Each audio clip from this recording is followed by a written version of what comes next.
Bismillahirrahmanirrahim. Innal hamdalillah nahmaduhu wa nasta'inuhu wa nastaghfiruh wa na'udzu billahi min shururi anfusina wa sayyiati a'malina. May yahdihillahu fala mudhillalah wa may yudlil fala hadiyalah. Wa asyhadu an la ilaha illallah wahdahu la syarikalah wa asyhadu anna Muhammadan abduhu wa rasuluh sallallahu alaihi wa alihi wasallam. Ya ayyuhalladzina amanu taqullaha haqqa tuqatih wa la tamutunna illa wa antum muslimun. يا أيها الناس اتقوا ربكم الذي خلقكم من نفس واحدة وخلق منها زوجها وبث منهما رجالا كثيرا ونساء واتقوا الله الذي تساءلون به والأرحام إن الله كان عليكم رقيبا. يا أيها الذين آمنوا اتقوا الله وقولوا قولا سديدا يصلح لكم أعمالكم ويغفر لكم ذنوبكم ومن يطع الله ورسوله فقد فاز فوزا عظيما. أما بعد فإن أحسن الكلام كلام الله وخير الهدى هدى النبي صلى الله عليه وآله وسلم وشر الأمور محدثاتها وكل محدثة بدعة وكل بدعة ضلالة وكل ضلالة في النار. Ya ikhwah kaum muslimin, Bapak Ibu rahimani wa rahimakumullah wa rahimakumullah wa azza. Alhamdulillah, dengan taufik Allah Subhanahu wa taala, di kesempatan yang mubarakah ini Allah kembali anugerahkan kepada kita semua di antara sekian hamba-hamba Allah yang tidak henti-hentinya Allah Subhanahu wa taala dengan sifat rahmatnya, sifat ihsannya, dan semua sifat-sifat yang senantiasa berkaitan dengan makhluknya. Sebagaimana Allah Azza wa Jalla menasihatkan, fa'alun lima yurid. Allah adalah zat yang maha berbuat dan terus berbuat terhadap apa yang Allah kehendaki. Dan di antara hikmah yang Allah telah tetapkan pada hamba-hambanya, yaf'alu ma yasha'u wa yakhtar. Allah adalah zat yang yaf'alu ma yasha', yang terus menerus berbuat dengan apa saja yang Allah kehendaki. Wa yakhtaru, dan Allah ketika berbuat kepada semua makhluk-makhluknya, wa yakhtar, dan Allah memilih dengan hikmah-hikmah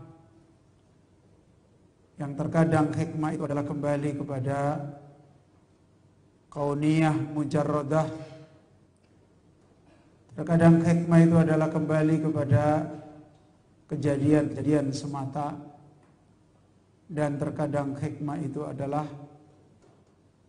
kembali kepada syariah, kembali kepada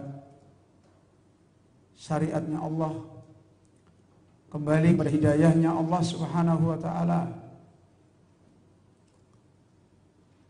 yang semuanya ini mengajarkan kepada kita sebagaimana Allah Azza wa Jalla menasihatkan, la yus'alu amma yaf'alu wa hum yus'alun. Allah memberikan wilayah kepada hamba-hamba yang diciptakan di dalam ciptaan Allah dan pilihan-pilihan Allah Subhanahu wa taala. Allah mengingatkan la yus'alu amma yaf'alu. Allah tidak untuk dievaluasi oleh hamba. Allah di dalam menciptakan dan menetapkan hikmahnya tidak untuk dipersoalkan oleh hamba. Tidak untuk hamba mengevaluasi maha berbuatnya Allah Subhanahu wa taala dengan hikmah. Tetapi sebaliknya Allah mengingatkan wahum yus'alun, dan mereka hamba-hamba itulah yang ditanya dengan apa yang dia jalani. Akan tetapi hamba-hamba itu adalah selalu akan ditanyakan. Dan dari sini Umar bin Al-Khattab radhiyallahu anhu menasihatkan, hasibu qabla an tuhasabu. Hendaknya kita adalah hamba-hamba yang selalu hasibu, selalu mengoreksi, mengevaluasi, menghisab, menghitung apa-apa yang ada pada kita semua. Qabla an tuhasabu, sebelum kita nanti akan dihitung dengan sebenarnya. Dihitung oleh Allah Subhanahu wa taala yang telah menetapkan hikmah di dalam Allah menciptakan dan di dalam Allah memilihkan ciptaan-ciptaannya. Salah satu hikmah yang besar ketika Allah Azza wa Jalla khalaqal jannah wa khalaqa ahlaha wa khalaqan nar wa khalaqa ahlaha. Ketika Allah Subhanahu wa taala adalah zat yang maha mencipta, dan di antara penciptaan Allah yang azimah, khalaqal jannah, Allah menciptakan kampung kebahagiaan, negeri kebahagiaan. Arduha ka ardis samawati wal ard, yang luasnya negeri kebahagiaan itu adalah seluas langit-langit dan bumi yang sekarang ini ada di dunia. Itu adalah negeri kebahagiaan yang Allah ciptakan. Di negeri kebahagiaan itu Allah siapkan hikmah dari rahmatnya, 99 rahmat yang masih ditunda oleh Allah Azza wa Jalla. Di negeri kebahagiaan itu hamba-hamba disiapkan oleh Allah dengan ciptaan yang jauh lebih besar daripada ciptaan yang ada kita sekarang ini. Allah pertemukan jasad dan rohnya hamba-hamba yang nanti akan tinggal di ciptaan itu dengan pertemuan yang sempurna, dengan pertemuan yang tidak menimpa pada hamba-hamba itu cacat-cacat yang ada di dunia. Tidak menimpa ketuaan usia, tidak menimpa hajat-hajat rendah dari urusan dunia, tidak menimpa di sana sakit, dan seterusnya. Allah ciptakan negeri kebahagiaan yang disiapkan oleh Allah menjadi tetangganya Allah Subhanahu wa taala. Di negeri kebahagiaan itu langitnya bukan sebagaimana langit dunia ini. Lantas tingkatan yang paling tinggi dari negeri kebahagiaan adalah Arsyur Rahman. maka hamba ini akan lebih dekat untuk mendapatkan kebahagiaan bertetangga dengan Rabbul Alamin. Siapa yang akan menjadi penghuninya? Sampai begitu dermawannya Allah, begitu maha pemurahnya Allah Subhanahu wa ta'ala, ketika semua penghuni-penghuni yang dengan hikmahnya sudah masuk ke negeri ini, dan ternyata negeri ini masih luas, ternyata negeri ini masih banyak kosong, kenikmatan-kenikmatannya, kebahagiaannya masih melimpah, maka Allah mendatangkan penghuni baru yang dulu bukan ahli dunia. Ada orang-orang yang mereka tidak digolongkan oleh Allah ahli bahagia, sehingga dia tidak bisa menghuni. Jauh-jauh Allah Azza wa Jalla pernah berbicara kepada kesengsaraan ini. La'amla'annaka, sungguh aku akan memenuhi engkau nanti, minal jinnati wan nas, dari golongan jin dan manusia. Beda dengan Allah berbicara kepada negeri kebahagiaan, surganya Allah Azza wa Jal. Allah berkata kepada surga, innaki rahmati, sesungguhnya engkau aku ciptakan sebagai rahmatku, yang Allah akan berikan kepada hamba-hambanya yang pantas untuk menjadi rahmat, meraih rahmatnya Allah Azza wa Jalla. Sampai ketika sudah mereka dilemparkan semua menjadi penghuni neraka, penghuni negeri kehinaan ini, masih banyak kosong. Padahal Allah sudah berjanji kepada negeri ini untuk memenuhi. Dan tidak mungkin, karena ini negeri keadilan, Allah mendatangkan hamba-hamba untuk masuk di negeri ini yang tidak ada sebab untuk diadili di sana. Karena itu beda dengan surga. Ketika surga masih banyak kosong, Allah mendatangkan hamba-hamba yang dulu tidak ada di dunia. Karena itu menunjukkan Jawadu Al-Jawad, maha pemurahnya Allah. Dan itu menunjukkan orang masuk ke negeri kebahagiaan semata-mata karena pemberian. Karena ada yang masuk ke negeri ini tidak punya amal sama sekali, karena rahmatnya Allah. Ketika dia negeri kehinaan ini meminta janji kepada Allah, hal min mazid, mana tambahannya? Katanya kita mau dipenuhi. Fayada'ur Rabb qadamahu, maka Allah pun memenuhi janjinya dengan Allah meletakkan telapak kakinya di atas Jahannam. Kemudian Jahannam ini bergerak, dua ujungnya bertemu dan merapat dan menghimpit, dan tidak ada lagi tempat yang kosong. Kemudian Jahannam ini mengatakan, kot, cukup ya Allah, sudah dipenuhi janjinya. Yaf'alu ma yasha'u wa yakhtar, Allah berbuat dengan apa yang Allah kehendaki. Allah menciptakan negeri kehinaan,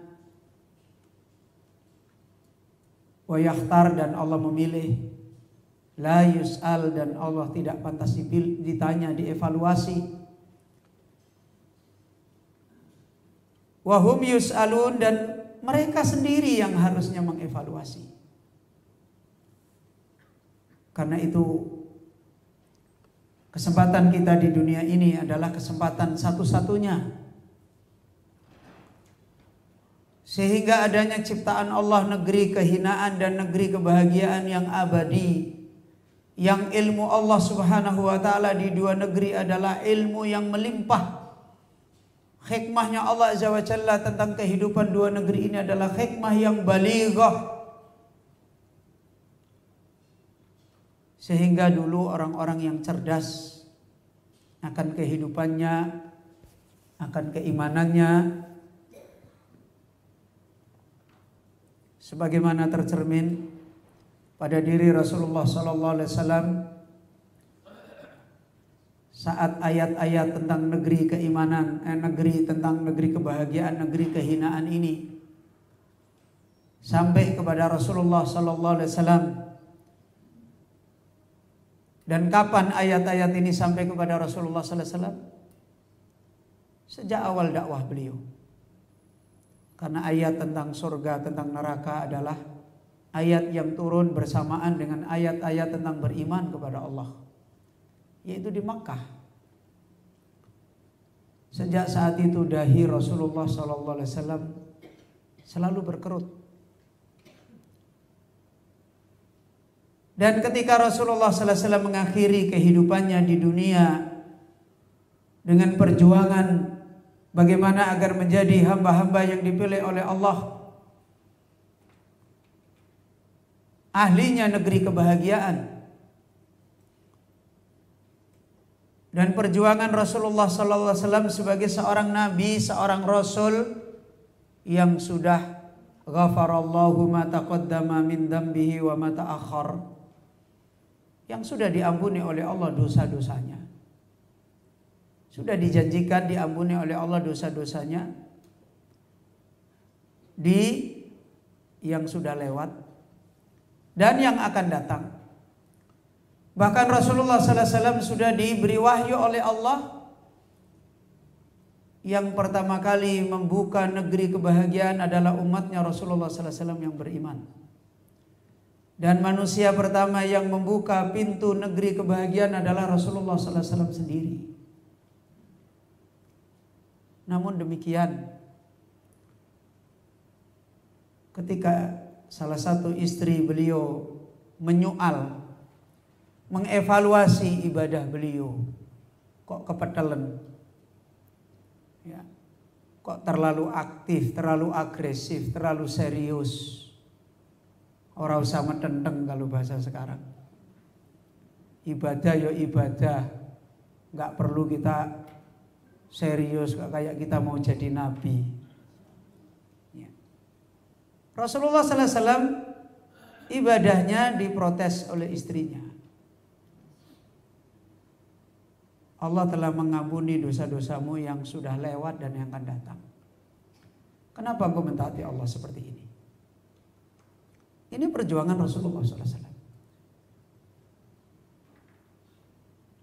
Karenanya para ahlul ilm, para orang-orang yang arifin, orang yang mengenal iman dengan ilmu yang yakin, tidak jarang hari-hari mereka hari-hari yang diliputi dengan cemas. Di saat yang sama mereka adalah orang-orang yang karya imannya jauh di depan kita. Sebagaimana Allah Azza wa Jalla menyebutkan tentang mereka, sabiquna bil khairat, orang yang kalau urusan baik itu dia, kita cuma bisa komentar, kok gak capek-capek sih. Kita ini baru ngaji sebentar udah capek, baru belajar sebentar dahinya udah disandarkan ke meja, baru rukuk, baru sujud, baru berjuang, baru ini sebentar udah, ya mosok kita ibadah terus. Kita ngelihat ini orang kok gak capek-capek. Di saat kita ini ibadah-ibadah kita cacat, kurang, tapi kita adem ayem. Tahu adem ayem apa Ibu? Nyaman-nyaman aja. Rumangsane wis menjadi orang yang nanti masuk surga pertama. Rasulullah sallallahu alaihi wasallam, para ahlul ilm dulu, mereka adalah orang-orang yang sabiquna bil khairat, orang yang ke depan di dalam berlomba dalam kebaikan. Tapi di saat itu wa qulubuhum wajilah, hatinya cemas, hatinya penuh dengan kekhawatiran.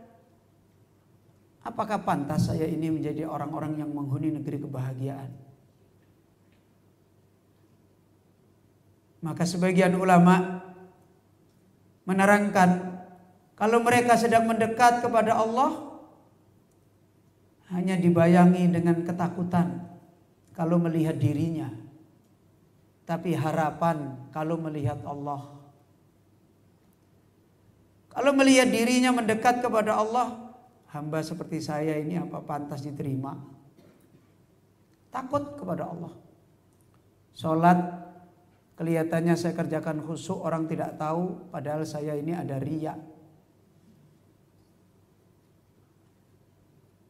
Dia tahu ibadahnya, yang kelihatannya orang lain melihat baik, hebat, tapi dia sendiri sebenarnya melihat dirinya ini bangkrut ibadahnya. Tetapi dia tahu kalau ibadah itu kebutuhannya.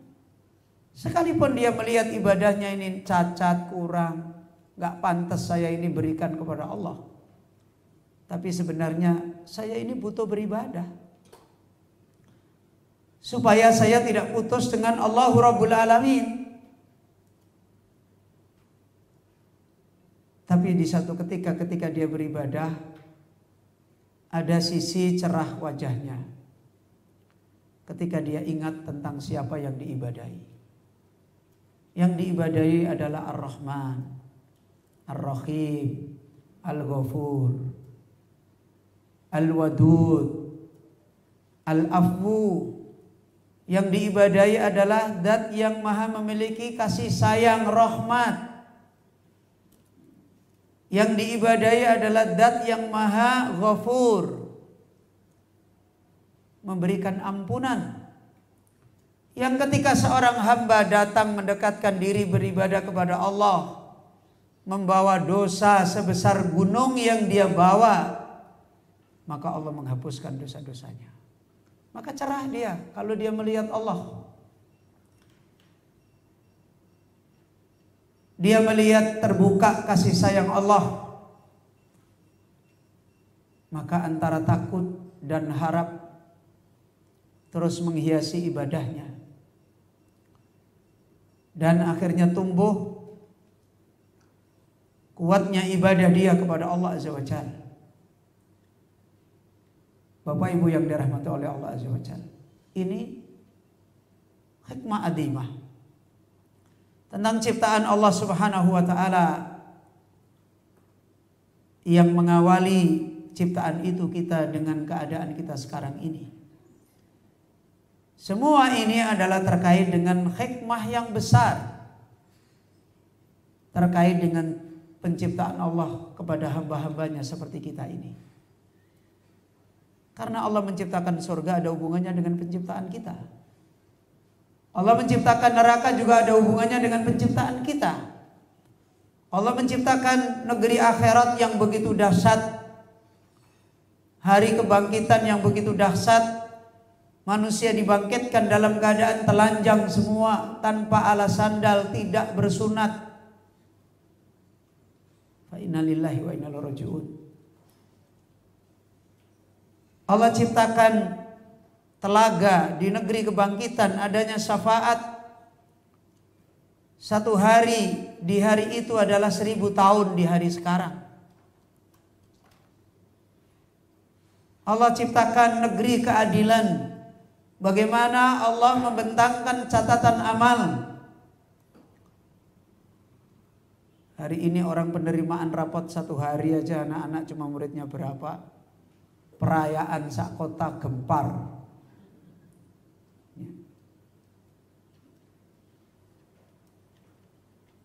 Hari itu ketika Allah menyebarkan catatan amal, buku-buku catatan amal ini bertebaran terbang ke sana kemari mendatangi pemiliknya sendiri-sendiri.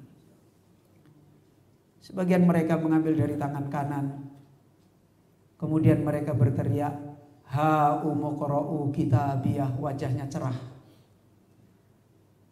Sedang sebagian mereka mengambil catatan itu dari belakang dan dengan tangan kirinya.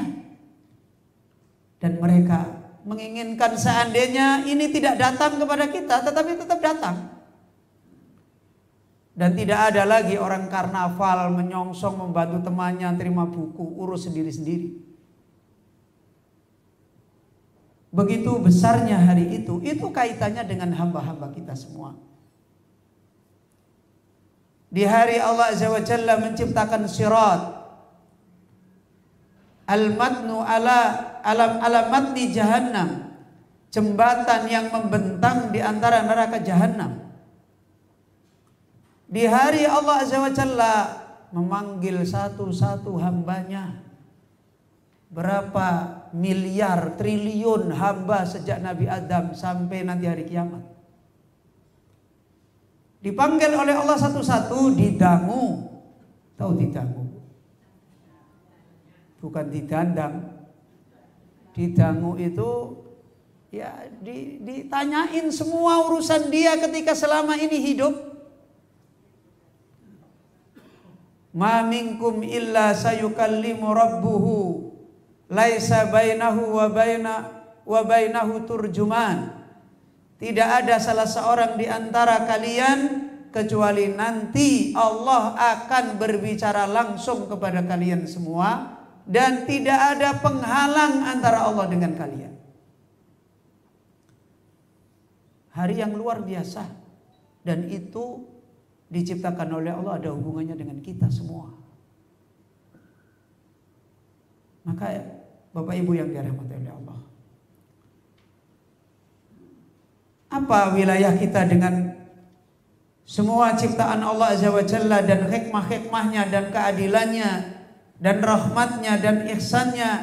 Tadi kita sudah dinasihatkan oleh Allah, la yus'al, jangan mengevaluasi Allah, tapi yus'alun. Hendaknya kita yang harus banyak bertanya pada diri kita. Hari-hari dulu orang banyak membuat karya-karya aneh tentang persiapan hari tersebut. Karena memang hari itu adalah hari yang luar biasa. Makanya di dunia pun dia menandai sikap yang luar biasa. Cuma karya-karya itu hari ini sudah jarang dilihat oleh orang-orang yang akan sampai di negeri itu. Di hari itu dulu orang-orang sebelum kita punya karya-karya mempersiapkan hari yang luar biasa itu dengan perilaku-perilaku yang luar biasa. Dalam rangka mengevaluasi dirinya. Sebagian di antara mereka ada orang alim yang tiap hari belanja ke pasar. Dia beli barang semua di pasar yang menjadi kebutuhannya dibeli. Kemudian dipikul. Tidak pakai ojek, nggak pakai becak. Ya, kalau di sini nggak pakai apa? Bajai. Ya, dipikul semua sendiri jalan kaki. Dan akhirnya masyarakat menonton. Masyarakat itu umat beliau, murid-murid beliau. Wahai guru, kenapa engkau melakukan seperti itu? Kamu kenapa nggak nyuruh, banyaknya orang bisa disuruh? Apa jawaban dia? Saya mau menghilangkan setan yang ada di kepala saya. Ini persiapan apa? Persiapan akhirat. Sampai kepada orang awamnya, budaknya, karyanya pun aneh. Dan kalau ditanya, bukan lagi urusan dunianya, pasti urusan akhirat. Rajanya pun seperti ini. Ada raja di zamannya. Setiap malam rakyatnya itu kalau pagi membuka pintu, di depan pintunya sudah ada kebutuhan makanan pokok.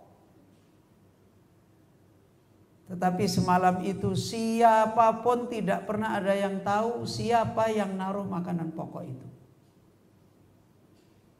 Di zaman raja ini. Orang berusaha mencari pakai WA, pakai macam-macam, nggak ketemu. Ya, pakai CCTV nggak ada, nggak ditahu siapa yang naruh ini. Mereka tahu saat rajanya meninggal dunia, makanan itu nggak ada lagi. Dan saat rajanya itu dimandikan, punggungnya ini sudah keras ngapal. Tahu ngapal? Kapalan keras. Berarti semalaman terus dia itu memikul makanan-makanan ke rakyatnya keliling. Dia mempersiapkan apa? Mempersiapkan naik pangkat. Dia raja kok naik pangkat. Mempersiapkan apa? Sanjungan. Dia selama hidupnya nggak ada yang tahu kalau dia yang naruh. Ini rajanya. Ada seorang di zaman mereka dulu, setiap malam nggak bisa tidur, gelisah. Kalau ditanya kenapa engkau gelisah? Karena sampai hari ini saya itu nggak tahu nanti saya ini masuk surga atau neraka. Ini evaluasi yang ada pada mereka. Sampai di antara mereka ada yang berpuasa Senin, Kemis, puasa sunnah sepanjang hidupnya. Istrinya tidak tahu. Sampai ada yang di antara mereka malam-malamnya penuh dengan ibadah sholat, mendekatkan diri kepada Allah. Istri yang tidur di sampingnya tidak tahu. Kenapa? Karena dia kerjain istrinya terus seperti anak kecil. Apa? Ya, kalau mau tidur, dia tidur bareng-bareng. Terus berdoa bareng-bareng. Kalau kita kan habis berdoa, suaminya dulu yang ngorok. Ya, ini setelah itu dia tunggu sampai istrinya, dia pura-pura tidur, istrinya akhirnya tidur. Habis istrinya tidur, dia bangun. Dan itu sepanjang hidupnya dilakukan. Dan istrinya gak pernah tahu. Mikirin apa itu? Mikirin viral di sosmed. Mikirin akhirat. Mikirin hari yang besar. Mikirin hari bertemu dengan Allah Subhanahu wa ta'ala. Dzalika yaumul mau'id, itu hari yang dijanjikan. Karena itu Bapak Ibu yang dirahmati oleh Allah, disinilah hikmah yang kita harus kembali banyak yus'alun, banyak untuk mau ditanya. Sebelum nanti kita akan ditanya dan kita akan menjadi orang yang menyesal. Kaum muslimin Bapak Ibu yang dirahmati oleh Allah Subhanahu wa ta'ala, apalagi di hari-hari yang tidak henti-hentinya kita merasakan, tidak henti-hentinya kita membuktikan apa yang diingatkan oleh Rasulullah sallallahu alaihi wasallam, apa yang telah disikapi oleh para pendahulu-pendahulu kita, mestinya harus menjadi hari yang paling punya kesadaran besar di dalam kita mengevaluasi, mempersiapkan hari nanti. Sebagaimana kita tahu hari-hari ini adalah hari-hari kuwatul fitan, hari-hari kuatnya fitnah. Di mana hari-hari kuatnya fitnah adalah rapuhnya kehidupan iman. Hari-hari iltibasu bainal haqqi wal batil, ketidakjelasan terus menimpa antara yang hak dan yang batil. Yusaddaqul kadhib wa yukadzdzabus shadiq. Hari-hari terjadinya keruwetan, orang benar dipahami manusia malah berdusta. Orang yang berdusta dipahami manusia malah orang benar. Dan itu hari-hari sebagaimana hari ini kita ditunjukkan. Gak usah sampai di pengadilan. Kita sendiri tiap hari kadangkala diskusi, debat di antara kita. Lebih banyak kita nyalain orang dan membela diri. Itu kan kita sudah tahu kalau di hari itu, di waktu itu berarti terjadinya kekacauan.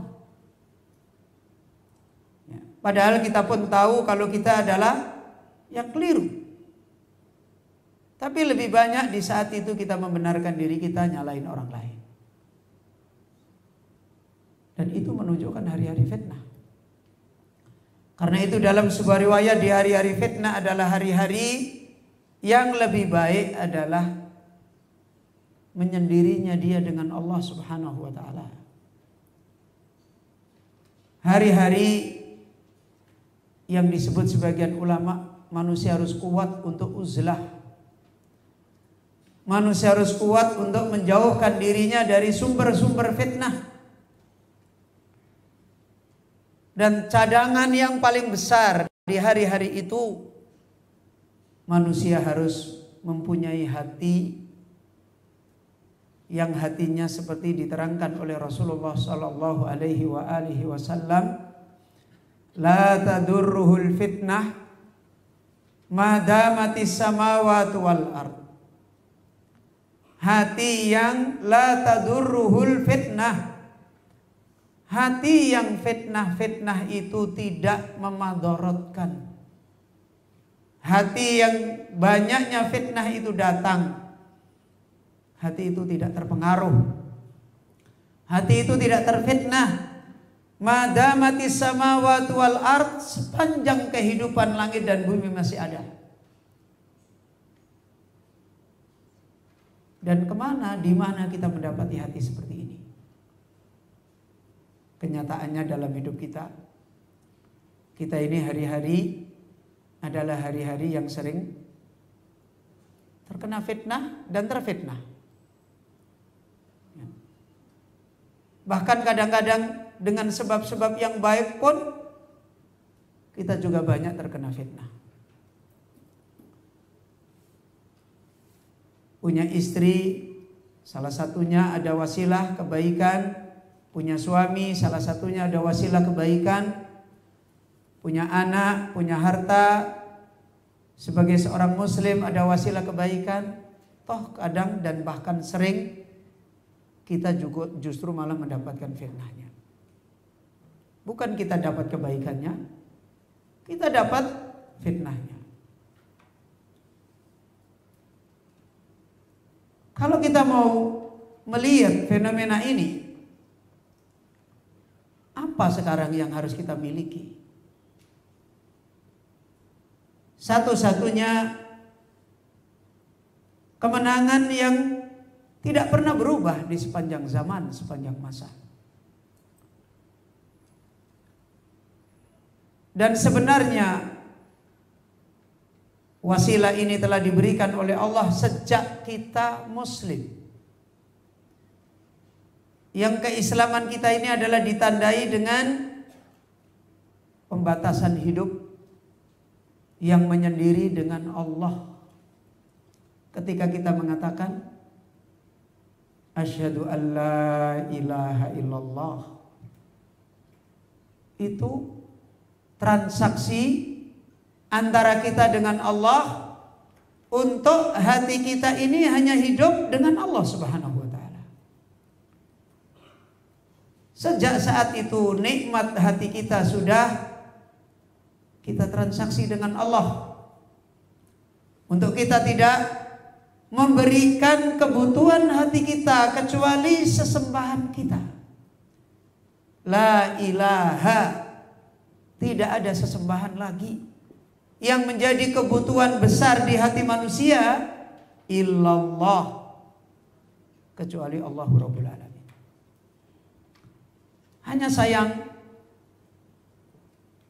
karena kita tidak banyak untuk yus'al, tidak banyak untuk kita selalu bertanya dan ditanya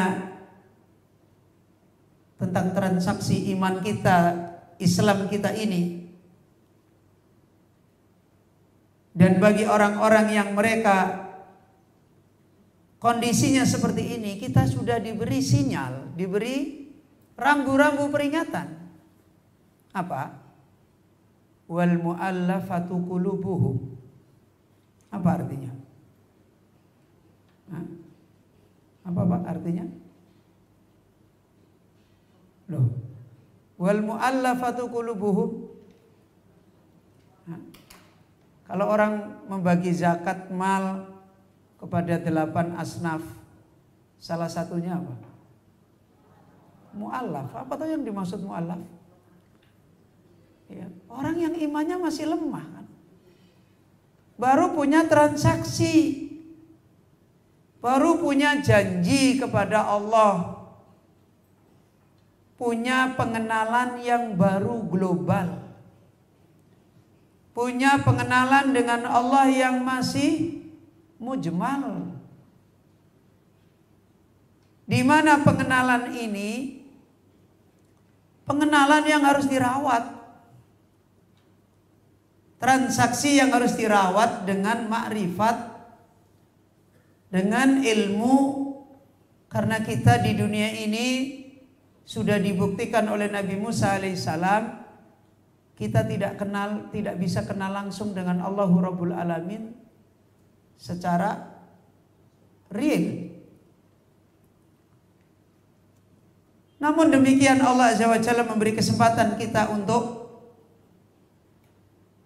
memenangkan kehidupan ini dengan kemenangan hati, dengan berkenal, untuk mengenal Allah Azza wa Jalla dengan ilmu. Bahkan pengenalan kepada Allah Azza wa Jalla dengan ilmu ini disiapkan oleh Allah sampai kepada darajatul yakin. Sampai kepada kita disiapkan kepada mengenal Allah Azza wa Jalla ini dengan darajatul yakin, derajat yakin. Dan sebenarnya secara kebutuhan manusia ketika mereka secara asasi, secara fitrah, kebutuhan manusia yang paling mendasar adalah butuh kepada Tuhan, butuh kepada sesembahan. Manusia sebenarnya secara umum menyadari kalau mereka ini butuh lebih banyak mengenal sesembahan. Sehingga banyak manusia membangun madrasah-madrasah tentang ketuhanan. Ya kan? Kalau dalam bahasa mereka disebut dengan teologi, sekolah tentang ketuhanan. Dari berbagai macam agama pun menekuni tentang masalah ini. Begitu juga hari ini kita juga masih melihat madrasah-madrasah yang dikaitkan dengan agama Islam untuk mengajarkan jurusan mengenal Allah Subhanahu wa taala. Apa yang diistilahkan dengan jurusan usuluddin. Ya. Usulnya agama. Yang jadi masalah kaum muslimin Bapak Ibu yang dirahmati oleh Allah, sayang sekali usulnya madrasah ini tidak dibangun. Sayang sekali usulnya berbagai macam madrasah-madrasah ini, walaupun berbeda-beda latar belakang agamanya, sebenarnya semua agama ini ngajarin orang untuk butuh kepada Tuhan kan? Kan begitu kan? Tapi sayang, landasan mereka untuk membicarakan Tuhan itu hampir-hampir sama saja. Apa landasan mereka? Ini. Apa itu? Akal. Landasan mereka sama. Coba telusuri mereka. Mereka membangun logika-logika di dalam mengenal Tuhan. Sehingga kesudahannya pun, kira-kira kalau landasannya sama, kesudahannya gimana? Hah? Kesudahannya? Loh, landasannya sama. Caranya mengenal Tuhan itu sama. Walaupun nantinya ketika mereka mendefinisikan Tuhan namanya beda-beda. Terus cara menempatkan Tuhan sifatnya beda-beda. Contohnya Al-Quran sendiri mengabadikan orang Yahudi ketika memberikan sifat tentang Tuhan, Tuhan itu punya anak namanya Uzair. Ya kan? Di dalam Al-Quran juga diterangkan orang Nasrani ketika mendefinisikan tentang Tuhan, Tuhan itu punya anak namanya Isa. Orang musyrikin Quraisy ketika mendefinisikan tentang Tuhan, Tuhan itu punya orang-orang dekat. Namanya Lata, Uzza, Manata dan sebagainya. Kemudian mereka mengatakan, mana buduhum, kami itu tidak nyembah Lata, Uzza, Manata.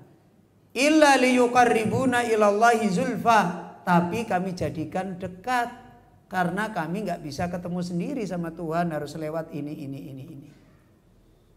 Tapi landasan berpikir tentang itu sama. Karena itu kebutuhan dia bertuhan pun tidak menjawab. Apa sih kebutuhan bertuhan? Hah? Untuk melaksanakan hukum Tuhan kan? Untuk taat kepada Tuhan, untuk tidak maksiat kepada Tuhan, kalau bahasa bebasnya kan begitu. Karena itu rata-rata nggak terjawab. Allah menunjukkan fenomena-fenomena mereka di saat yang sama punya sesembahan-sesembahan yang mereka bangun dengan logika-logika mereka. Di saat yang sama pun hari-hari mereka penuh dengan dosa dan maksiat. Di saat yang sama pun hari-hari mereka tidak pernah mengurus larangannya, tidak pernah mengurus perintahnya. Coba lihat kehidupan orang-orang yang dikisahkan di Al-Quran, yang mereka ini punya sesembahan-sesembahan yang mereka akui.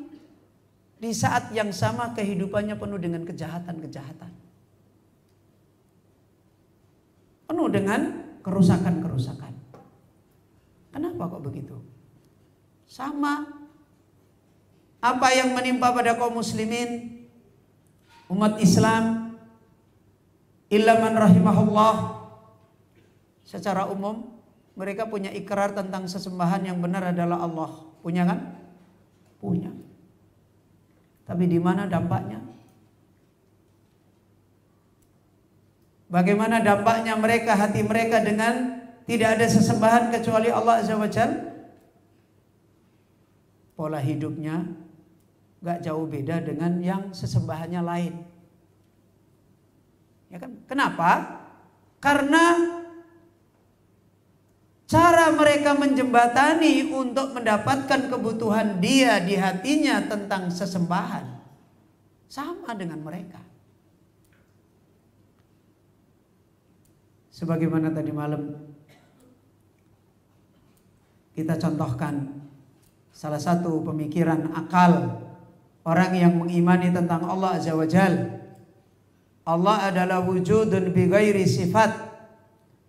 Allah adalah sesembahan yang ada yang tidak punya sifat. Karena logikanya berbicara, kalau Allah punya sifat nanti kayak makhluk.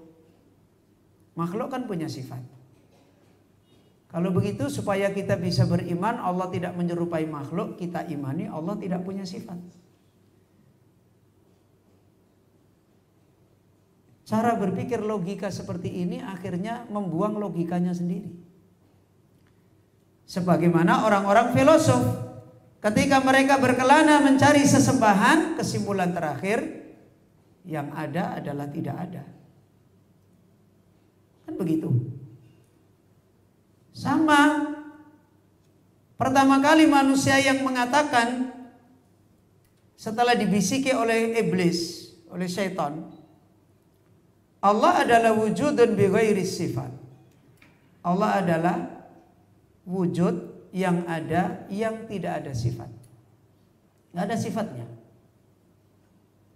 Akhirnya dia pun merenungi omongannya sendiri. Kalau Allah adalah wujud bi ghairi sifat,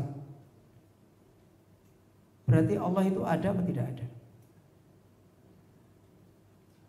Hah? Gimana? Allah adalah wujud bi ghairi sifat, wujud tanpa ada sifatnya. Bukan. Wujud sendiri, sifat sendiri. Wujud adalah kaitannya dengan zat, sifat adalah sifatnya zat. Ya. Ini gelas. Wujud nggak ini gelas? Sifatnya mana? Hah? Ya, salah satu. Apalagi sifatnya? Kalau pecah beleri, ya.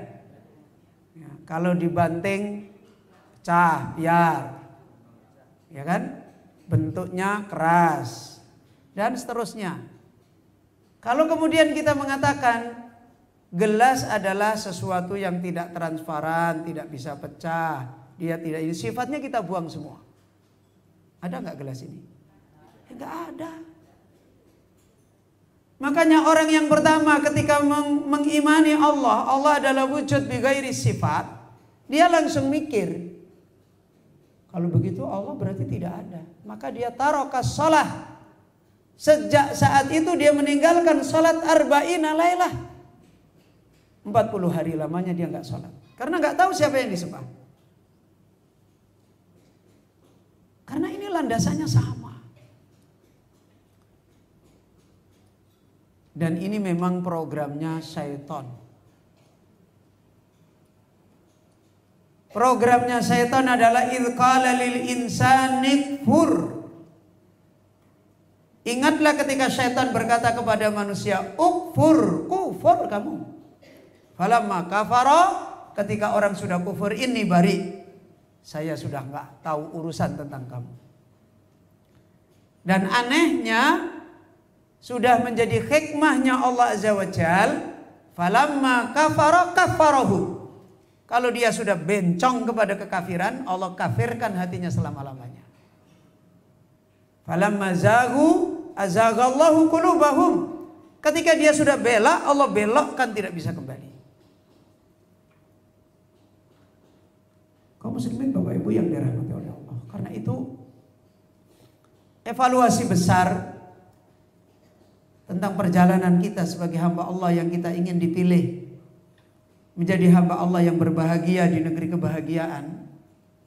Sudah diingatkan oleh Allah Azza wa Jalla dalam banyak ayat, diingatkan oleh Nabi kita Muhammad SAW dalam banyak hadis, diingatkan oleh para ulama-ulama kita. Bahkan itu bukan cuma sekedar menjadi bahasa-bahasa yang bahasanya orang sekarang mengatakan bahasa insidental atau bahasa sporadis. Kalau orang Jawa mengatakan panas-panas tak iyayam. Ya. Bahasa yang sebentar aja sudah, nggak bisa begitu. Bagaimana Allah Azza wa Jalla menerangkan ayat tentang seperti ini? Bagaimana Allah berbicara tentang suratul Fatihah? Apa suratul Fatihah? Kata Nabi sallallahu alaihi wasallam, ummul kitab. Induknya kitab Allah. Dan kita tiap hari disuruh wajib membaca ini ketika sholat. Dan ini adalah ayat yang isinya untuk membangun makrifat kepada Allah dengan tidak putus.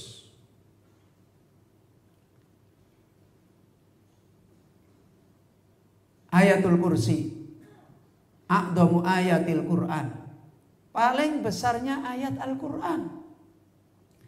Isinya dari awal sampai akhir adalah arrafallahu nafsahu, arrafallahu asma'ahu wa sifatahu. Allah mengenalkan dirinya, mengenalkan namanya, mengenalkan sifatnya, mengenalkan perbuatannya. Kemudian Allah berfirman dalam suratul Ikhlas, di mana Nabi sallallahu alaihi wasallam mengatakan tentang suratul Ikhlas, sulusul Quran, sepertiga Al-Quran. Sudahkah kita punya kepentingan kepada sepertiga Al-Quran, yaitu suratul Ikhlas? Sudah. Apa kepentingannya? Saya pakai sholat 5 waktu, paling sering saya baca suratul Ikhlas. Ya kenapa? Biar sholatnya cepat selesai. Fa inna lillahi wa inna ilaihi raji'un. Bapak Ibu kalau baca surat Luqman, bagaimana Luqman pertama kali mendidik anaknya, menancapkan pengajaran pendidikan madrasah kepada anaknya.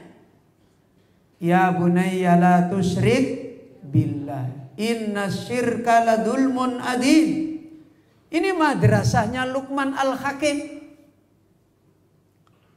kepada anaknya. Sama dengan madrasahnya Rasulullah SAW. Ya gulam, wahai anak, ihfadillah yahfadka.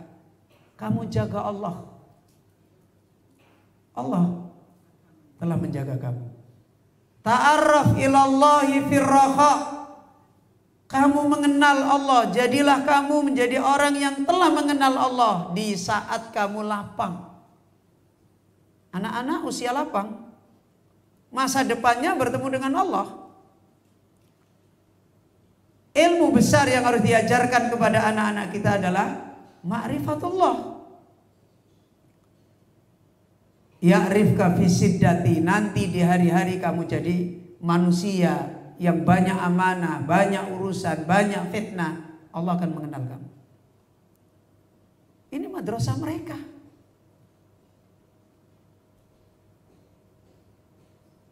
Bahkan di dalam semuanya ibadah kita diajar, dididik untuk mengenal Allah Subhanahu wa taala, tidak boleh berhenti.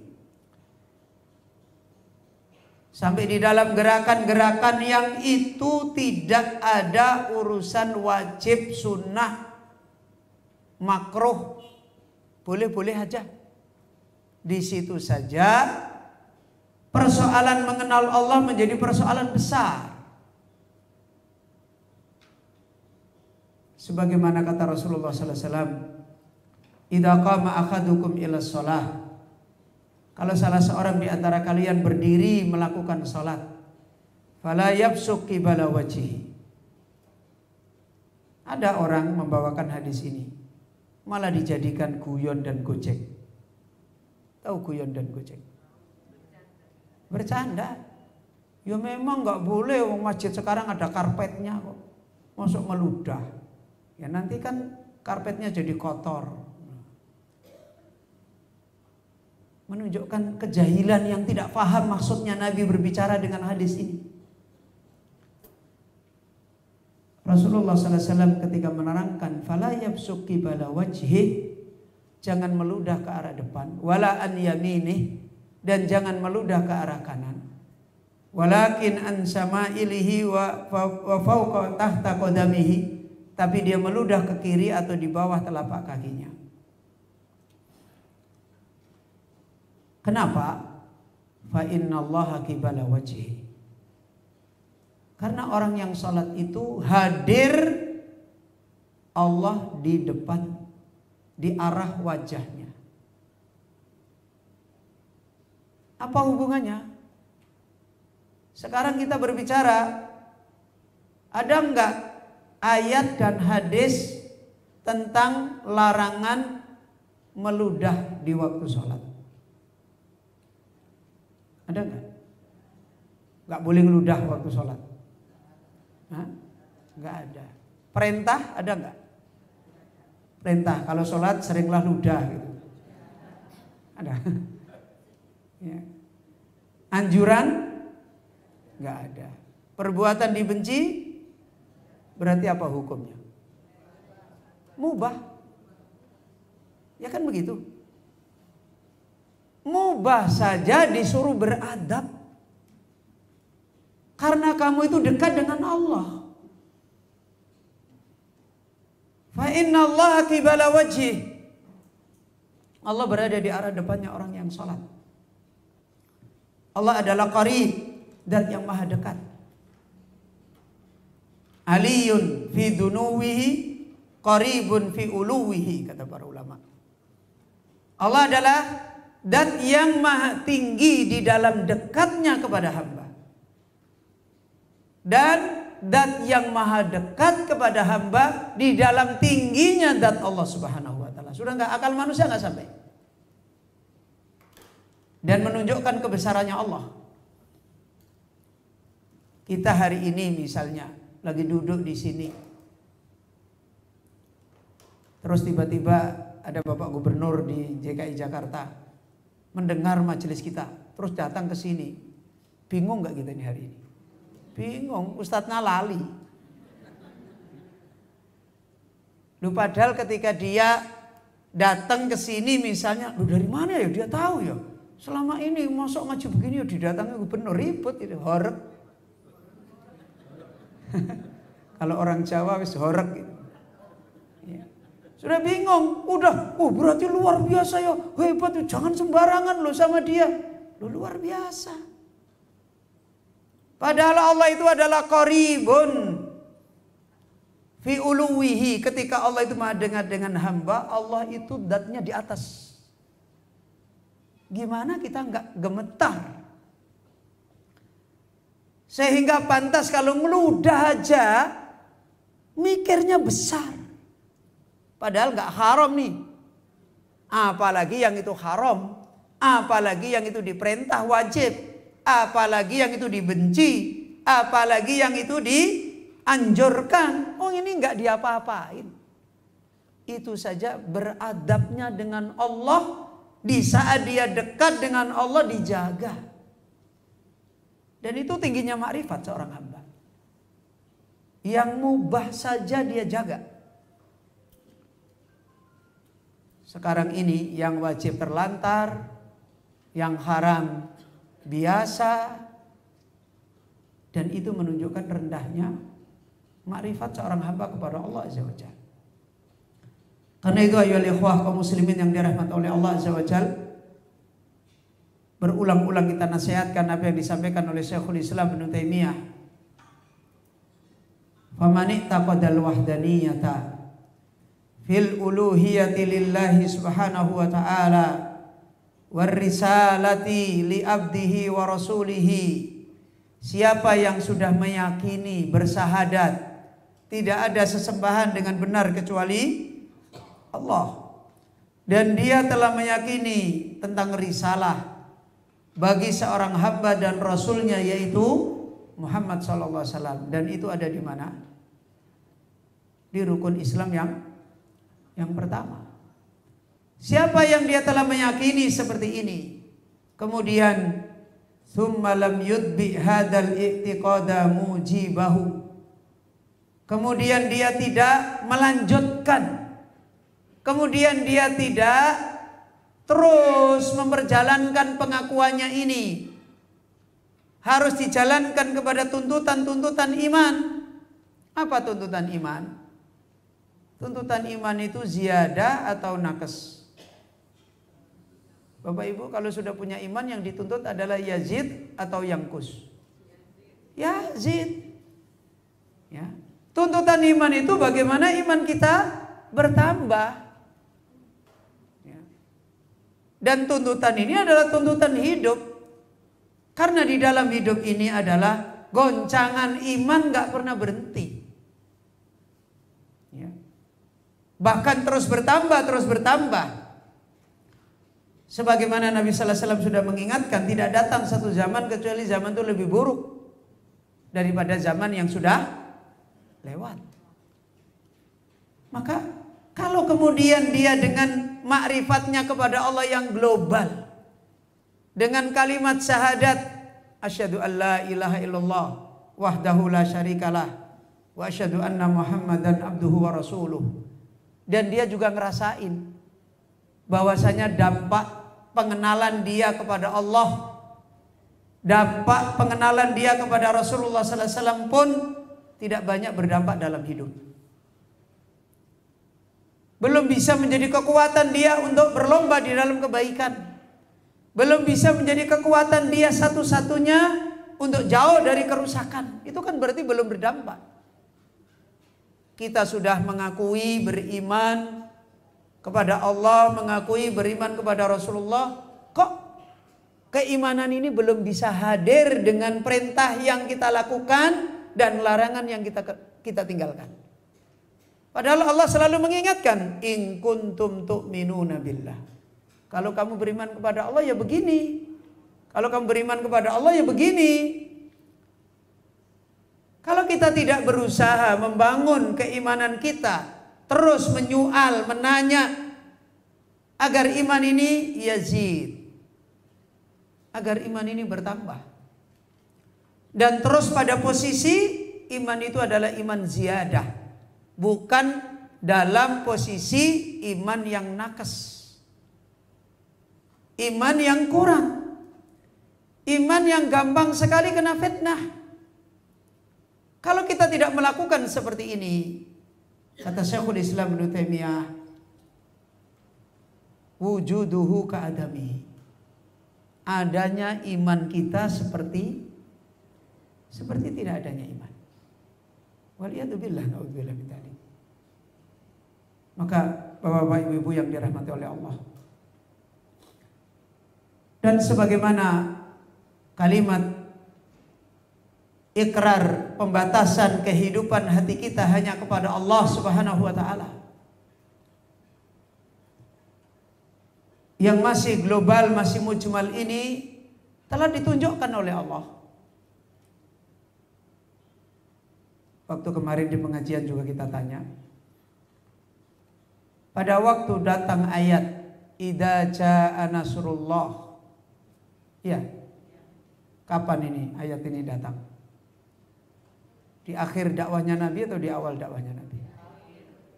Di akhir, saat menjelang Fathul Mekah. Bahkan ayat ini ketika turun, Abu Bakar menangis, sementara yang lain senang. Kenapa yang lain senang? Umat Islam bakal menang, kan begitu. Kenapa Abu Bakar menangis? Karena ayat ini ajalnya Nabi. Masya Allah, beda kan? Kecerdasannya beda. Nah, Abu Bakar ketika turun ayat ini menangis, karena dia tahu ini ajalnya Rasulullah SAW.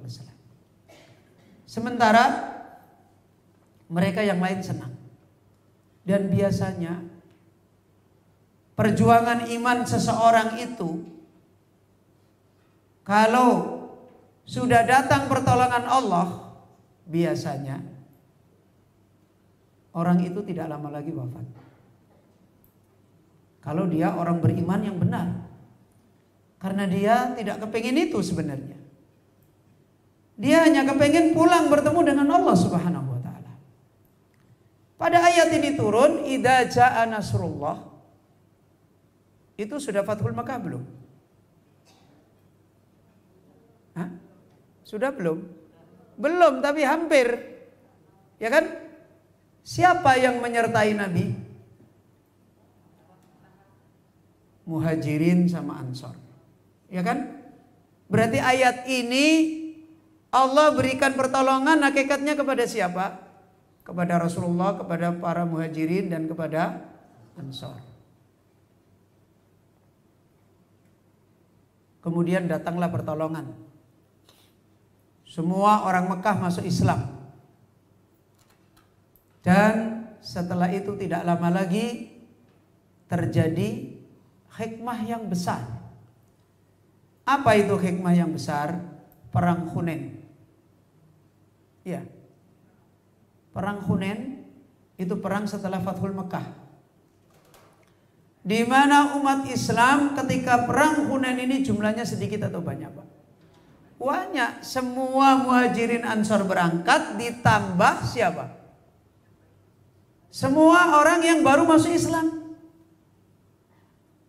Apa namanya tadi kalau orang baru masuk Islam?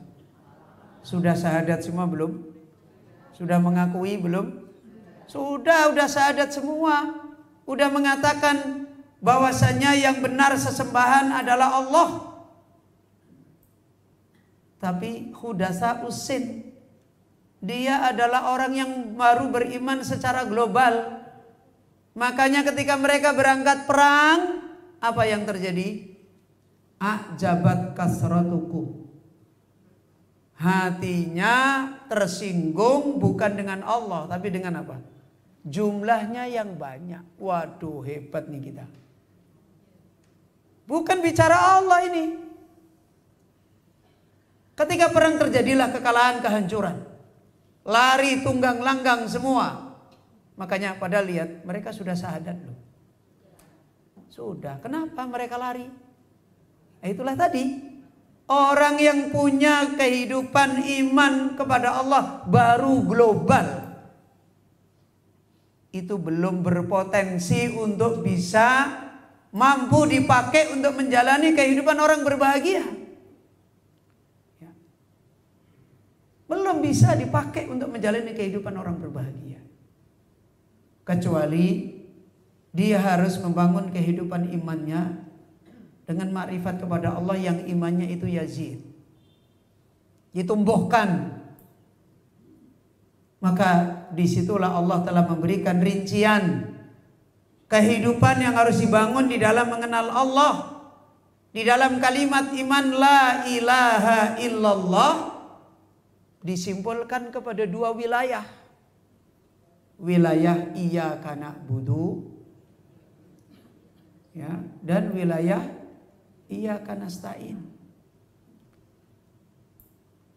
Untuk membangun wilayah iyyaka na'budu wa iyyaka nasta'in, tidak mungkin ini kita bisa punya kehidupan makrifat kepada Allah dengan iyyaka na'budu, dan tidak mungkin kita punya kehidupan makrifat kepada Allah dengan iyyaka nasta'in kalau kita jahil dengan Allah, namanya, sifatnya. Karena itu surat Al-Fatihah diawali dengan mengenalkan Allah, fi'il perbuatannya, namanya, sifatnya.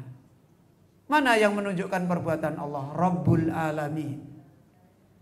Mana yang menunjukkan nama Allah? Ar-Rahman, Ar-Rahim, Al-Malik. Mana yang menunjukkan sifat Allah? Nama Allah itu adalah dari sifat. Nama Ar-Rahman, nama Ar-Rahim itu dari sifat rahmat. Nama Al-Malik dari sifat muluk. Allah kenalkan ini semua supaya nanti dia bisa melanjutkan makrifat kepada Allah dengan iyyaka na'budu, iyyaka nasta'in. Sehingga manusia ketika itu semua masalahnya dijawab dengan satu. Semua masalahnya dijawab dengan satu masalah. Kemiskinannya dijawab dengan makrifat pada Allah. Bukan dijawab untuk tidak jadi miskin. Kalau hari ini kita miskin, kita pengen dijawab apa? Tidak miskin, kan begitu. Kalau hari ini kita kaya, agar terus dijawab dengan apa? Kekayaannya tidak hilang, kan begitu. Lihatlah para nabi-nabi Allah, lihatlah para ulama-ulama, lihatlah orang-orang yang dulu mereka beriman seperti itu. Orang berpenyakit banyak di zaman dulu. Orang banyak didolimi, orang juga banyak. Utsman itu kurang apanya didolimi oleh orang? Dibunuh di saat membaca Al-Quran. Dituduh korupsi, ya kan? Menghabiskan uang negara. Dan ketika Utsman dilindungi oleh sahabat, wahai Utsman, perintahkan kepada kami. Apa kata Utsman? Kalian pergi semua. Apa yang diharapkan Utsman? Ma indallah, syahid di sisi Allah Subhanahu wa taala. Karena Utsman juga tahu, sadar. Ketika hari-harinya bersama Rasulullah SAW, pernah di suatu kejadian Rasulullah datang ke sebuah kebun di Madinah. Di situ ada sumurnya. Kemudian datanglah Abu Bakar mengikuti, minta izin supaya masuk. Kemudian diizinkan. Kemudian Abu Bakar duduk di samping kanannya Rasulullah SAW. Kemudian datang Umar mengikuti lagi, minta izin supaya ikut masuk di kebun Nabi SAW masuk. Kemudian diizinkan dan duduk di samping kirinya Rasul. Kemudian Utsman juga datang minta izin masuk. Dan kemudian sudah tidak ada lagi tempat di samping kanan kirinya Nabi. Kemudian Utsman duduk di hadapannya Rasulullah SAW. Dan itu menunjukkan nanti Utsman akan kena fitnah besar. Makamnya Utsman tidak bersama dengan makamnya Rasulullah SAW. Sebagaimana Abu Bakar, Umar makamnya bersama Rasulullah SAW. Karena di masa hidup sudah diberi petunjuk oleh Allah seperti ini. Dan Utsman sadar kalau nanti dia akan dibunuh, syahid dan sebagainya. Karena itu tidak neko-neko. Ma indallah. Dulu semua jawaban itu Allah. Para istrinya Rasulullah SAW sedang terjadi keributan. Abu Bakar datang nasihati anaknya Aisyah radhiyallahu anhuma. Umar bawa pedangnya datangi anaknya Hafsah. Mereka berdua marah, jangan sampai putri-putri mereka menyakiti Rasulullah sallallahu alaihi wasallam. Dan tidak berhenti, fitnah belum berhenti sampai datang ayat. In tatuba, kalau mereka berdua tobat, itu lebih baik bagi mereka. Kalau mereka berdua tidak tobat, Allah akan nikahkan Rasulullah dengan wanita yang lebih baik. Mereka baru rujuk, jadi nggak bisa diselesaikan apa-apa. Selesaikannya itu dengan iman. Sekarang kalau kita selesaikan, udah ikhlas kepada Allah, coba ikhlas saja. Fa inna lillahi wa inna ilaihi raji'un. Kaum muslimin Bapak Ibu yang dirahmati, disinilah dhaful iman. Disinilah kita tidak menjadi manusia-manusia yang jamal di dalam hidup kita dengan iman kita kepada Allah. Sebagaimana Rasulullah SAW bersabda, Innallaha jamil. Allah adalah zat yang maha indah. Yuhibbul jamal. Allah mencintai keindahan. Jamalul khalq, indahnya makhluk itu kalau mengenal indahnya Allah. Makhluk akan bisa indah sebagaimana dulu generasi-generasi dulu. Semua masalahnya dikembalikan kepada kehidupan iman kepada Allah. Mereka melakukan karya-karya iman yang hari ini sulit dikerjakan oleh manusia. Kenapa mereka bisa melakukan? Karena ma'rifat dengan jamalur Rabb. Karena mereka mengenal indahnya Allah. Kenapa mereka bisa begitu? Mereka berbicara tentang Allah. Dan kita pun hari ini, kalau ada orang-orang yang ditunjukkan oleh Allah di hadapan kita, bisa punya karya-karya iman yang kita tidak sanggup kerjakan. Coba tanya sama dia. Pasti nanti urusan hatinya karena Allah. Ya. Pasti nanti akan terlihat karena dia itu tidak kepingin makhluk. Tapi lihat ketika orang-orang itu karya-karya imannya lemah, cacat, kurang, sulit, berat. Coba, apa yang keluar dari lisan dan muncul dari hati? Pasti pembicaraan makhluk atau pembicaraan Allah? Makhluk. Anu Ustaz, ini Ustaz, anu. Udah. Pasti larinya ke makhluk. Gak ada bicara tentang Allah Rabbul Alamin, tidak ada. Bapak Ibu yang dirahmati oleh Allah Subhanahu wa taala. Maka inilah faedah yang kembali sebagaimana dua persoalan yang ada di dalam makrifat kita kepada Allah adalah wilayah untuk kita masuk mengenal Allah dengan iyyaka na'budu dan iyyaka nasta'in, dan ini kebutuhan kita.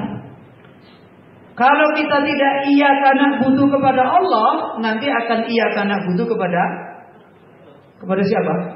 Selain Allah. Itu udah pasti. Udah pasti. Coba, ada nggak di antara kita yang hatinya tidak punya rasa cinta? Ada nggak? Ada. Nggak ada lah, nggak mungkin. Pasti punya rasa cinta. Coba, kalau cintanya kepada Allah lemah, terus menerima hatinya? Enggak, dia cari cinta yang lebih. Pasti kemana? Ke makhluk, itu udah otomatis. Ya. Kalau cintanya kepada Allah tinggi, nah, secara tabiat tetap ada cinta nggak kepada makhluk? Ada, karena fasilitas itu tetap ada.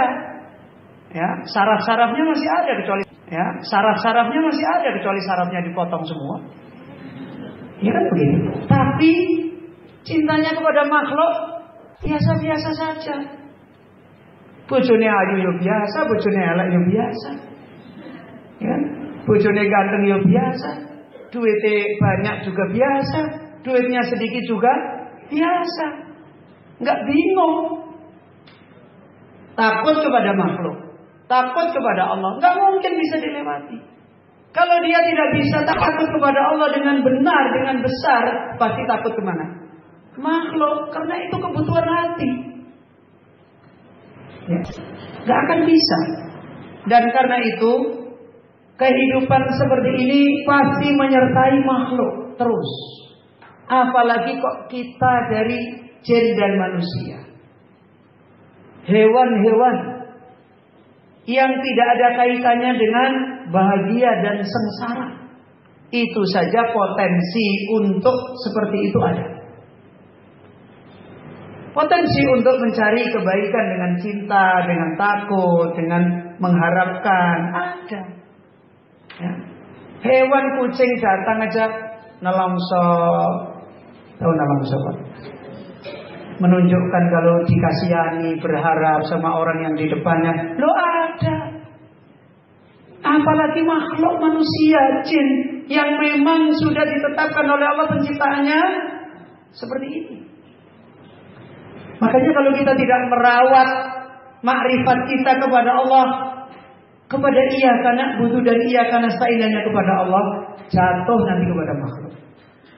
Dan kalau sudah jatuh kepada makhluk, rasakan pasti sengsara. Tidak mungkin tidak. Ya.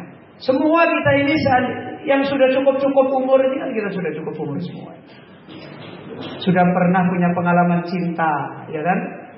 Punya pengalaman takut, ya kan? Punya pengalaman berharap. Cintanya bertepuk sebelah tangan juga udah sering. Ya kan begitu. Berharapnya meleset sudah bertubi-tubi. Kan kita sudah waras ini, sudah sering kena batunya. Loh kalau nggak waras-waras, nggak kembali lagi membangun ia ke anak budunya kepada Allah, itu mau apa? Ya mati selamanya gitu, kok gimana? Bapak Ibu yang dirahmati oleh Allah Azza wa Jalla. Karenanya Al-Imam Ibnul Qayyim di dalam kitab Ighasatul Lahfan kembali menyimpulkan tentang kehidupan yang besar di dalam diri hamba-hamba ini adalah kehidupan qulub, kehidupan hati.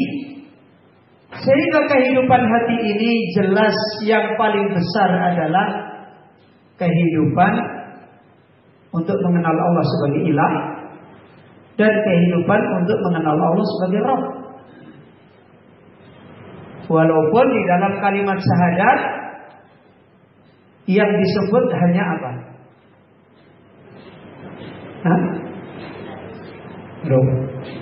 Kehidupan hati kita, saya ulangi lagi.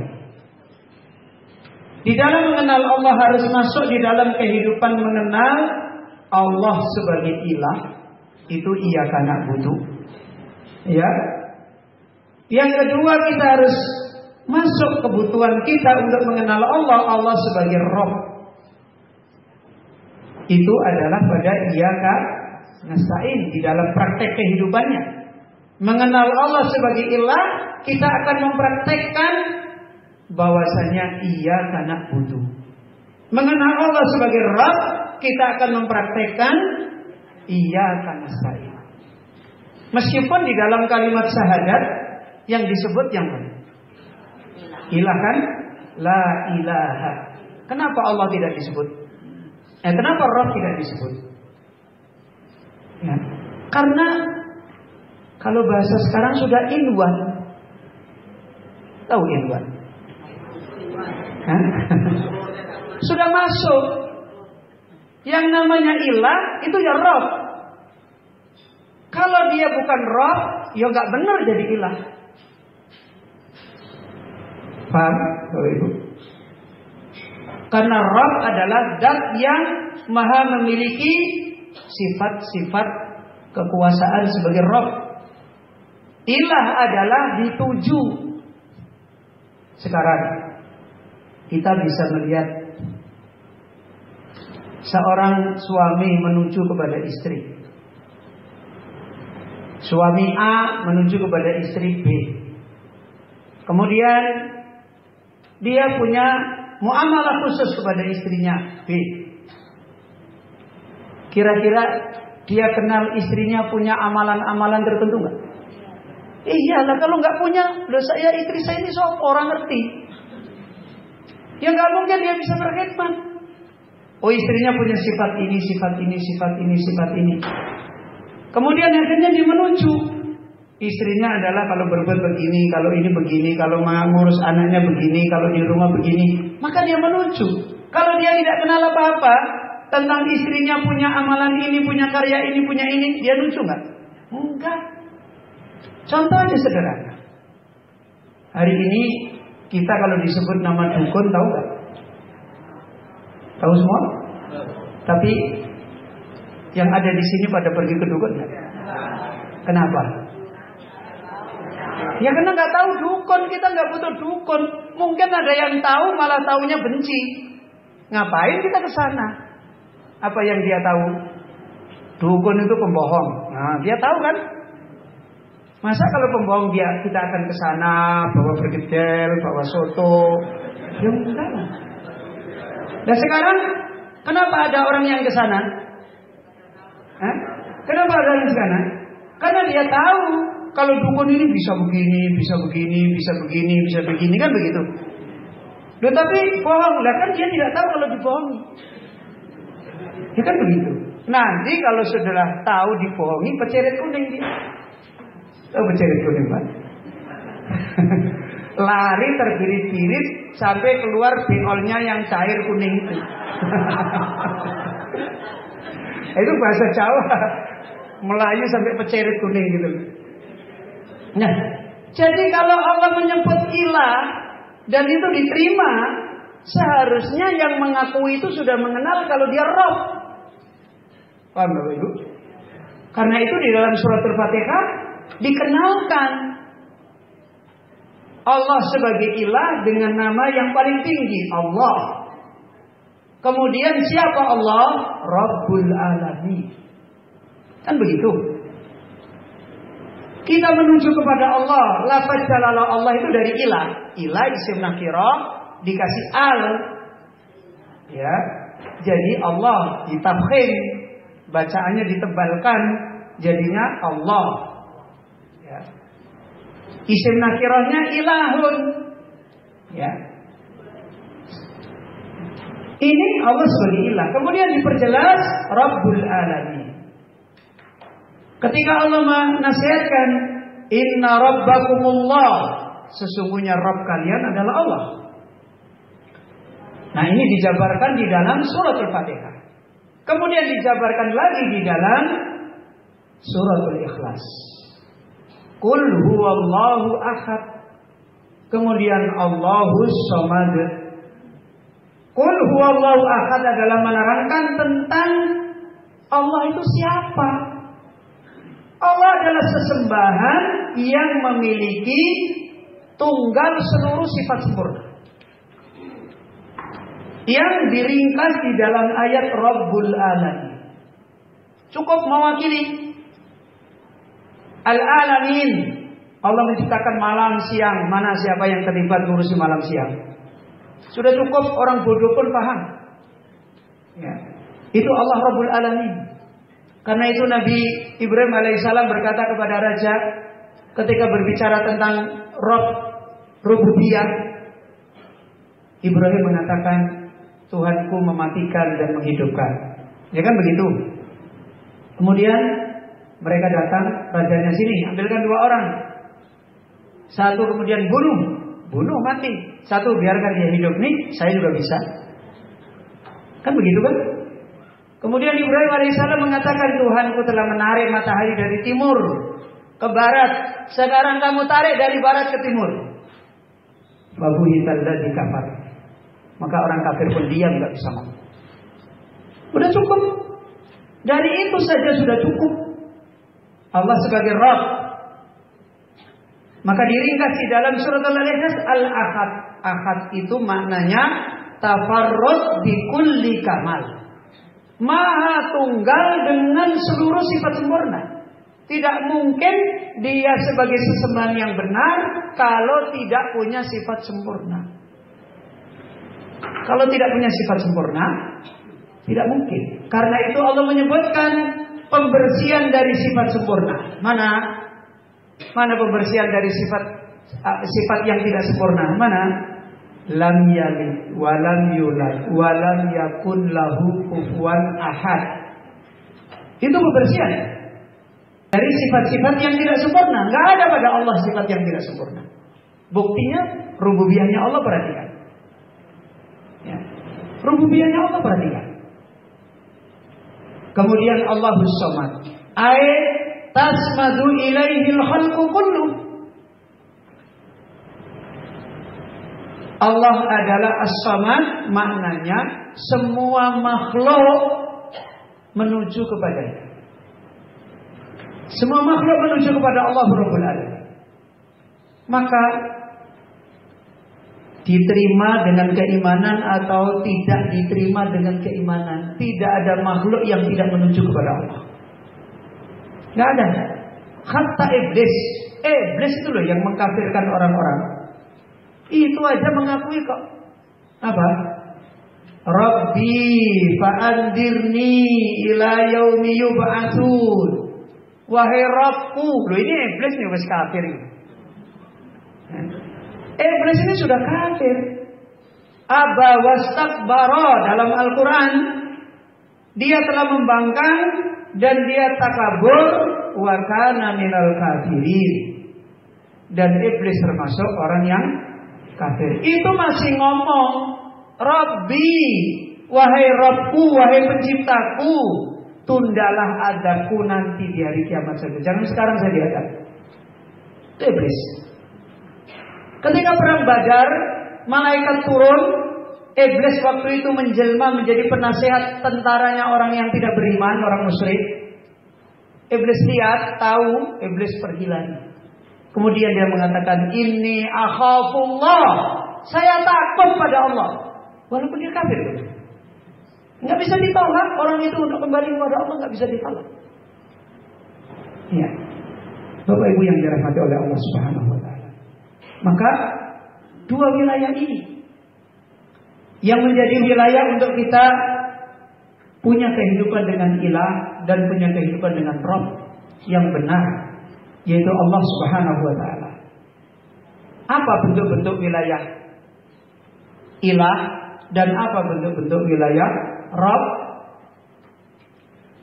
Diterangkan oleh Imam Ibnu Qayyim rahimahullah taala, al-ilahu huwallazi ta'alluhuhul qulub. Ilah, sesembahan itu adalah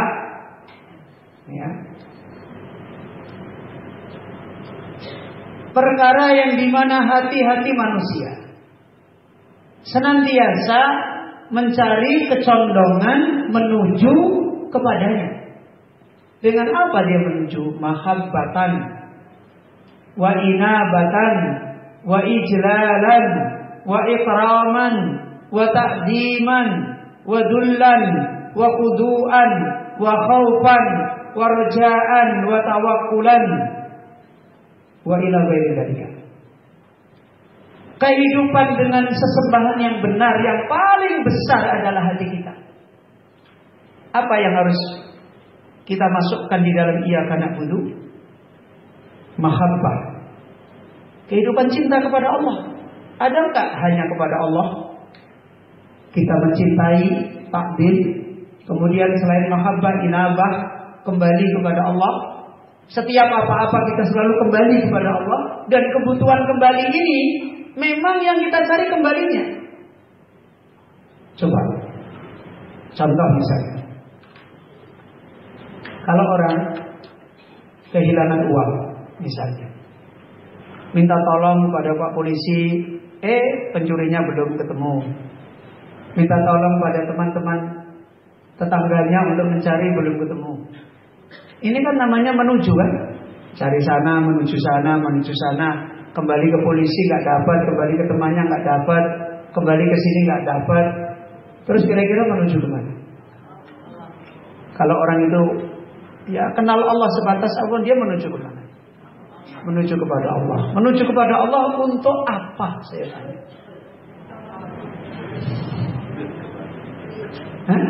Menuju kepada Allah untuk apa? Untuk kembali kepada duitnya supaya dapatkan. Nah, ini namanya bukan ibadah. Menuju kepada Allah untuk menikmati jalan bersenang-senang menuju kepada Allah. Bukan untuk sekedar kembalinya uang ini. Makanya mau kembali tidak kembali gak ada masalah. Justru dia berbahagia dengan sebab duitnya hilang. Karena kalau duitnya hilang dia tidak bisa kembali kepada Allah. Gimana? Jadi dia dengan duitnya hilang itu malah wis ben hilang rapopo. Kenapa? Dengan sebab hilang ini saya dibangkitkan untuk menikmati kembali kepada Allah. Nah kita ini nek hilang terus piye? Aku ya wis ndonga tapi ya ora balik-balik. Wis aku ora ndonga meneh lah. La ilaha illallah Muhammadur Rasulullah.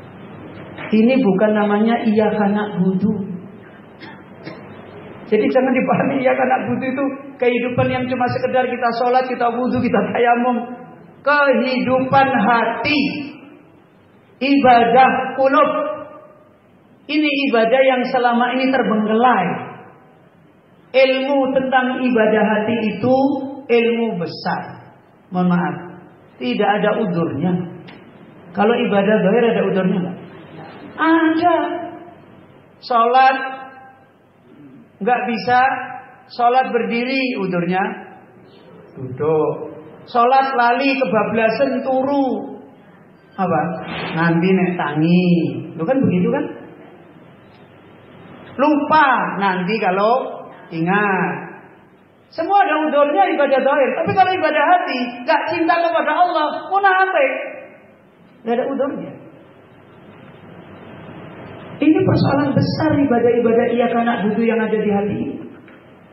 Karena itu sebelum iyyaka na'budu yang diajarkan tentang bentuk-bentuk ibadah atau tentang siapa yang diibadahi. Siapa yang diibadahi, bukan sebelum iyyaka na'budu salat, zakat, puasa, kamu semua lakukan iyyaka na'budu, bukan. Sebelum iyyaka na'budu, Allah mengenalkan namanya, sifatnya, supaya jatuh cinta kepada Allah, supaya takut kepada Allah, supaya hidup ini berharap kepada Allah. Itulah yang dimaksudkan aslinya iyyaka na'budu. Ini bapak-bapak ibu yang dirahmati Allah, yang dulu sudah kita jabarkan semua. Cinta, ijlal, mengagungkan, ikraman, memuliakan, takdiman, membesarkan.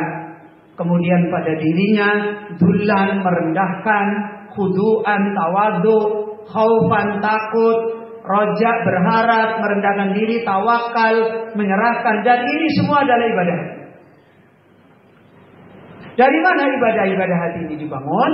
Dari mengenal nama, sifat, dan perbuatan Allah. Semakin besar kita mengenal nama, sifat, perbuatan Allah seperti yang Allah ajarkan, semakin menjadikan kita ketemu ibadah-ibadah hati. Gak mungkin sebagaimana seorang hamba mengenal pada makhluk yang akhirnya menjadikan cinta, takut, berharap. Kan dari ini semua kan. Pertama dikenal namanya, baru kenal namanya saja mungkin sudah wah mikirnya hebat. Namanya siapa? Agus Suseno Pringgondani. Baru kenal namanya aja, wah ini berarti orang hebat luar. Namanya sudah bagus. Besok ketemu lagi, sering-sering ketemu, kenal sifatnya. Mulai iya dia tukang menolong, dia tukang begini, saya pernah ditolong begini ya. Besok lagi kenal perbuatan-perbuatannya, akhirnya mencintai. Ya kan begitu kan? Kan sama. Itu kebutuhan hati, bukan kita menyamakan Agus Suseno dengan Allah, bukan. Ngapain? Ya. Kita menyamakan perilaku hati. Kayak gini nih loh hati manusia. Jadi kalau kita ingin mengenal Allah, ya kita harus mengenal yang diberitakan oleh Allah, bukan pakai logika seperti tadi. Apa? Allah adalah wujud tanpa sifat. Itu ajaran kondi. Ya. Ada lagi Allah itu tidak di depan, tidak di belakang, tidak di kanan, tidak di kiri, tidak di atas, tidak di bawah, tidak di luar alam, tidak di dalam alam. Lo itu untuk kondi. Ya, kan aneh itu. Itu lo dapat dari mana? Itu lebih jenius. Lo kok lebih jenius? Supaya Allah tidak serupa dengan makhluk. Lo mau mencira itu? Padahal Allah Azza wa Jalla ketika menerangkan Allah tidak serupa dengan makhluk, Allah menerangkan punya sifat atau tidak punya sifat? Punya. Tetapi sifat Allah tidak seperti sifat makhluk. Nah ini yang benar. Karena berita dari langit seperti itu. Akal manusia kalau tidak dibimbing dengan wahyu, belenger. Ya. Mendem kalau orang Jawa bilang. Akal manusia itu kalau tidak dikawal dengan wahyunya Allah, cungkir balik. Akal manusia itu dibohongi bisa? Bisa kan? Bisa. Sekarang aja banyak akal dibohongi. Malah akalnya sendiri membohongi. Habis angket, dimasukkan di SPSS. Ya, betul. Orang kalau membuat skripsi itu loh, kan habis riset, daftar angket, meneliti tentang apa, pembayaran peron atau apa. Habis itu dimasukkan di SPSS. Habis itu dicari, wih nggak valid. Begitu nggak valid, dirubah sama dia. Karena akal manusia dibohongi oleh dirinya sendiri kan. Kan begitu kan? Kok nggak valid ya? Nanti aku nggak lulus. Nah, datanya dirubah. Supaya valid, ini diganti ini, diganti ini. Nah ini akal orang itu. Padahal dia sendiri katanya orang ilmiah, pengen cerdas. Di saat yang sama orang lain bukan membodohi dia membodohi dirinya sendiri. Loh saya tahu begini karena saya punya teman pekerjaannya itu membuat skripsi sama disertasi. Bayarannya oke. Iya. Jadi kerjaannya cuma buat itu. Dia pinter SPSS. Saya sering nunggui di sampingnya pi opo lagi palsu lah kowe dosa. Lah tapi mau mikir tok iki ya. Inna lillahi wa inna ilaihi raji'un. La ilaha illallah. Oh, Bapak Ibu yang dirahmati Allah Azza wa Jalla. Ini apa fitnah zaman, fitnah kehidupan kita ini. Jungkir balik akal manusia. Ya karena nggak ada yang membimbing akal manusia. Akhirnya kacau. Begitu juga kita punya muamalah dengan Allah sebagai Rabb. Di mana kaitannya bentuk-bentuk di sini adalah tahu bagaimana hidayah milik Allah, kebaikan milik Allah, Allah yang mentakdirkan oleh berbuat dan sebagainya. Dan Allah mengumpulkan dua wilayah ini di dalam banyak ayat. Contoh, di dalam surat Hud ayat 123. Woi sudah ada. Ya berarti sudah ditutup dulu. Insya Allah nanti yang akan datang kita masuk pada contoh yang akan datang. Kita akhiri dulu majelis kita. Subhanaka Allahumma wa bihamdika, asyhadu an la ilaha illa anta, astaghfiruka wa atubu ilaik.